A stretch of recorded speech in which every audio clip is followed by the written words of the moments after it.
Meditemos un poco en este capítulo para seguir adorando al Señor. Tras la muerte de Ocosías, el hijo de Acab, ocuparía el trono de la tribu del norte, del pueblo de Israel, su hermano Joram.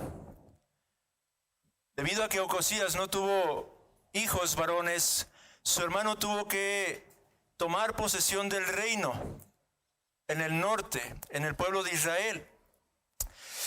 Y en ese contexto el capítulo 3 nos narra o nos vuelve a presentar a Eliseo, de quien ya meditamos un poco en el capítulo anterior, cómo es que él asume ahora el rol, el llamado como sucesor de Elías, el profeta de Dios, en medio de un pueblo que se encontraba apostatando, un pueblo que se encontraba apartándose del Dios vivo, del Dios verdadero. Eliseo comienza en el capítulo 3 su actividad profética. Comienza y tiene su primer encuentro con este rey, con el rey del norte, pero también con el rey del sur. Acabamos de leer el acontecimiento, cómo es que se dan estas circunstancias, cómo es que se reúnen estos dos reyes juntamente con el de Edom para tratar de someter al rey de Moab. Y en ese proceso, en esas circunstancias, el capítulo destaca una vez más la gloria de Dios. El protagonista de este capítulo es el Dios del pacto. El Dios vivo, el Dios verdadero. Y es impresionante cómo en unas solas palabras, en unas pocas palabras, se puede llegar a sintetizar tanto acerca de las gloriosas y eternas verdades respecto de nuestro Creador. Y es que, si usted prestó atención, Eliseo, el profeta sucesor de Elías, aquel quien pidió una doble porción del Espíritu que guió a su antecesor, hace una declaración gloriosa acerca del Dios al que sirve.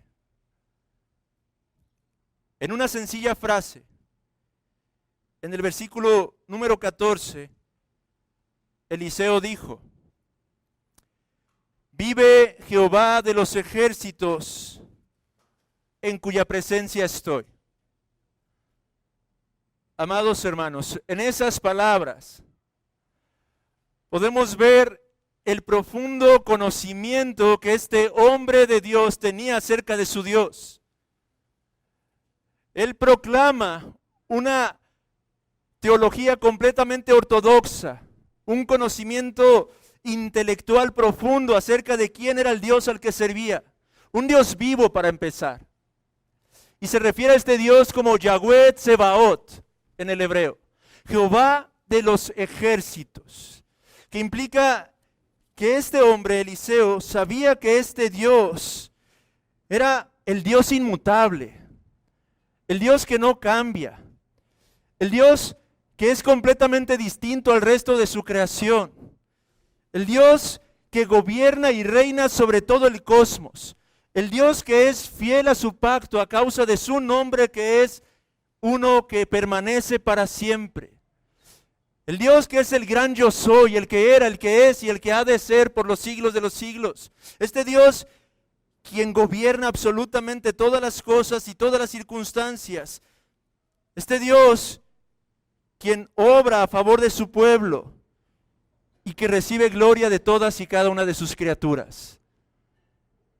Este es el Dios que Eliseo está proclamando, hermanos. Pero un Dios que está cercano a su pueblo. Vive Jehová de los ejércitos, en cuya presencia estoy, dice Eliseo. Este es el Dios que nosotros predicamos, hermanos. Este es el Dios que nos ha sido revelado a través de la palabra. Un Dios tan glorioso que no nos es posible expresar con nuestras palabras limitadas y humanas lo que Él es. Pero que al mismo tiempo es un Dios que tenemos la certeza de que está con nosotros, de que estamos en su presencia y que delante de Él deberíamos de hacer todo cuanto se nos manda. Un Dios al que no podemos burlar, un Dios que lo conoce absolutamente todo de usted y de mí. Este es el Dios de Eliseo. Y este es el Dios que es el protagonista de este capítulo y de todas las sagradas escrituras, hermanos. Y qué contraste con el vano e impío conocimiento que Joram tenía acerca de este Dios. Porque hemos de decir, amados hermanos, que Joram conocía acerca de este Dios. Como muchos de nosotros quizá el día de hoy pudiéramos tener cierto conocimiento de este Dios. Pero no el conocimiento de Eliseo, sino el conocimiento de Joram. Joram sabía varias cosas respecto a este Dios, al punto de que él era consciente cuando se encontraban en medio del desierto, a punto de perecer, que era Jehová, Yahweh, el Dios del pacto, el que los había metido, digámoslo así, en esa circunstancia. Aunque ciertamente fueron ellos quienes responsablemente se introdujeron en esa situación. Pero Joram conocía lo suficiente acerca de este Dios como para señalar en el versículo 10, que ha llamado Jehová a estos 3 reyes para entregarlos en manos de los moabitas. Joram conocía acerca de Jehová. De hecho, cuando mandan llamar a Eliseo y éste da palabra de Dios, Eliseo cuando reprende a Joram y veladamente reprende a Josafat, cuando le dice, ¿qué tengo yo contigo? Ve a los profetas de tu padre. Ve a los profetas de tu madre. Pero el rey respondió, no, porque Jehová tu Dios nos ha metido en estas circunstancias. Es a Él a quien tenemos que suplicar. Es a Él a quien tenemos que rogar. Es decir, Joram sabía y conocía de la soberanía de Dios. Lo impresionante es ver la necedad en el corazón de los hombres, quienes muchas de las veces son capaces de confesar al Dios vivo y verdadero y aún así no estar dispuestos a someterse a este Dios. Aún así no estar dispuestos a humillarse delante de este Dios. Ese es el conocimiento vano que muchos hombres llegan a adquirir acerca de Dios. Un conocimiento que contrasta con el de Josafat también. Josafat nos presenta aquí el conocimiento que los cristianos tenemos acerca de Dios. Un conocimiento verdadero, hermanos, que nos lleva a temerle,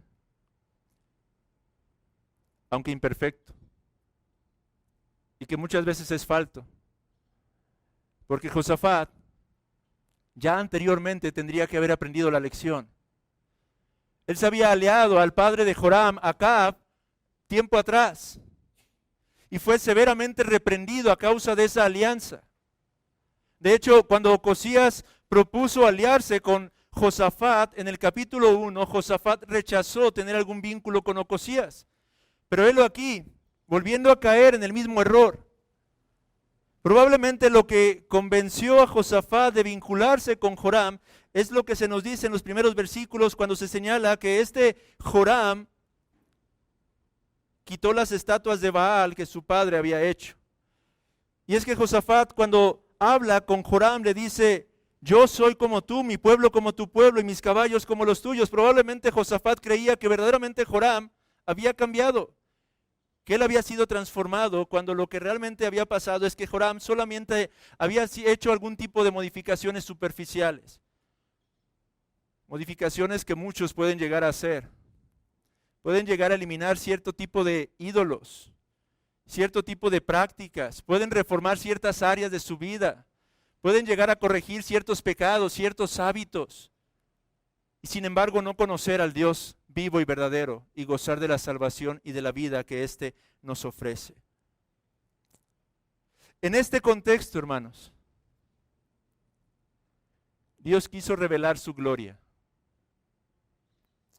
En este apuro, en medio de esta crisis en la que se encontraban estos 3 reyes a punto de perecer, sedientos, sin agua, incapaces así de combatir contra sus enemigos, Dios quiso manifestar su gloria a causa de su gracia.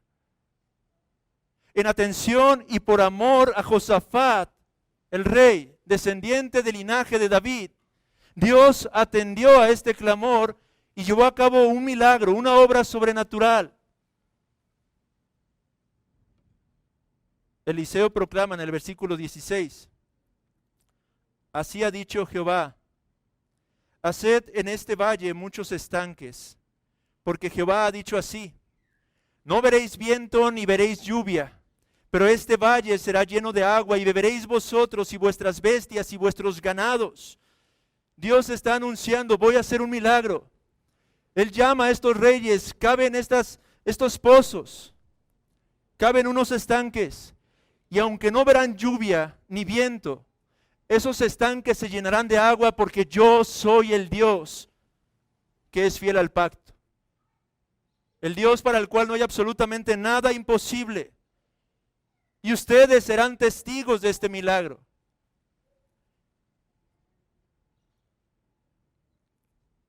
Pero en el versículo 18 dice que esto es lo más insignificante de lo que Él haría. Porque dice, esto es cosa ligera a los ojos de Jehová. No solamente haré esto, no solamente saciaré su sed, pero les daré victoria sobre sus enemigos. ¿Por qué? Porque entregará también a los moabitas en vuestras manos, dice el Señor. Dios está anunciando, decretando, he aquí que yo, por amor a este rey, mi siervo, voy a darles a ustedes lo que necesitan. Saciaré su sed y les daré victoria y así obtendrán una maravillosa salvación. Ahora, hermanos, quiero ir directamente a contemplar a Cristo aquí por medio de aplicar algo de este pasaje. Hay tanto y tanto y tanto en este capítulo, tantos detalles, tantas verdades, tantas aplicaciones que podríamos hacer para corregir muchas de nuestras vidas y alimentarnos y saciar, pero solo me restan 5 minutos. Y mi pregunta para usted hoy es, ¿con quién de estos hombres se identifica? Es decir, se nos presenta un profeta Eliseo, un hombre que conocía a Dios, que temía a Dios. Se nos presenta un Josafat, un creyente débil que a menudo fallaba, pero que corregía y que en el momento de la angustia clamaba al Señor, sabía a quién buscar y obtenía gracia. Y se nos presenta un Joram, un impío, un hombre pagano, un hombre con cierto conocimiento intelectual de Dios, pero no un conocimiento experiencial de Dios. Quizá muchos aquí pudiéramos decir, pues creo que puedo encontrar muchas aplicaciones en Eliseo, y ciertamente podremos encontrarlas. También podríamos encontrar muchas aplicaciones en la vida de Josafat, ciertamente las hay para cada uno de nosotros como cristianos débiles que somos. Pero amados hermanos, hoy quiero que nos reflejemos todos en Joram. Todos y cada uno de nosotros podemos identificarnos en Joram.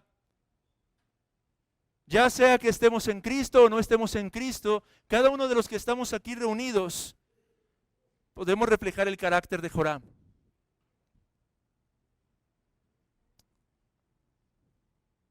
Un hombre impío y pecador,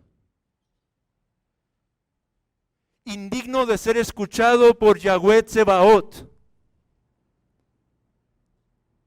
pero que a causa del último rey, del descendiente de David, del Rey de Reyes y Señor de Señores, no de Josafat, sino de nuestro Señor Jesucristo, podemos ser escuchados por este Dios que es santo, santo, santo. Ciertamente todos y cada uno de nosotros aquí reunidos en nuestras propias fuerzas, en nuestras propias obras, somos indignos de ser atendidos por este Dios que es santo, siendo nosotros unos pecadores. El Señor no tiene obligación alguna de escuchar a hombres, mujeres, jóvenes, niños, pobres, ricos, pecadores por naturaleza. Él es santo y usted y yo somos pecadores. Pero Dios atiende a la oración de pecadores como nosotros, solamente por causa de Jesucristo nuestro Señor, el último descendiente de David, aquel quien vendría a ocupar verdaderamente el trono y quien, a diferencia de Josafat, cumpliría perfectamente con la ley de Dios, viviendo en esa obediencia que usted y yo no hemos sido capaces de vivir, entregando su propia vida en sacrificio en aquella cruz.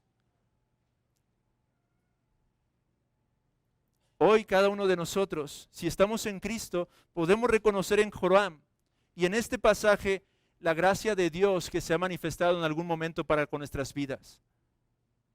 Porque al igual que Joram, nosotros nos encontrábamos en un desierto a punto de perecer. Al igual que Joram, no merecíamos ser escuchados por este Dios omnipotente. Pero Dios quiso manifestar una obra particular, concediendo agua para saciar nuestra sed en Cristo. Y concediéndonos una verdadera victoria sobre todos y cada uno de nuestros enemigos en medio de nuestro desierto. Dándonos así una gloriosa salvación. La más gloriosa de la salvación, en una salvación temporal como ocurrió con estos reyes, sino una salvación que es eterna. En Cristo Jesús, este Rey de Reyes, amados hermanos, nosotros tenemos la certeza, la seguridad de que todos y cada uno de nuestros enemigos han sido completamente derrotados y en última instancia serán postrados al final sobre nuestros pies.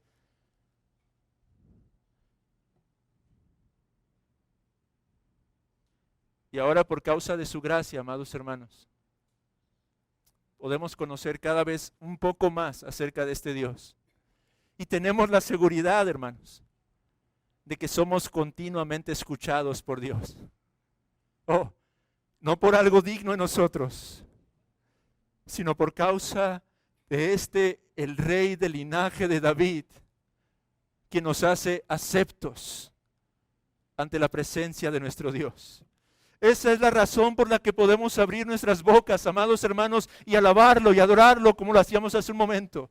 Esta es la razón por la que podemos proclamar su gloria, amados hermanos. Esta es la razón por la que podemos tener acceso ante su santa presencia. Cristo Jesús, el Rey de Reyes y Señor de Señores, es quien ha abierto ese camino y lo ha abierto aún para todo pecador que está entre nosotros.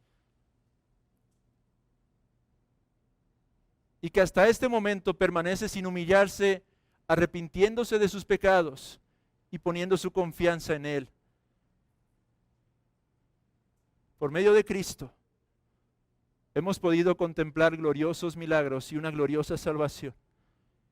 Y por medio de Cristo, nuestro Señor, podremos seguir contemplando esto por toda la eternidad, hermanos. Nuestro Señor es digno de ser adorado. Él es el Rey por cuya causa hemos gozado de la salvación. Y Él es el Rey verdadero por cuya causa somos escuchados por nuestro Creador, por nuestro Dios. Así que sigamos alabando con todo nuestro corazón, hermanos, a este Dios que es digno y a este Rey que ha mostrado su misericordia para con nosotros. Amén.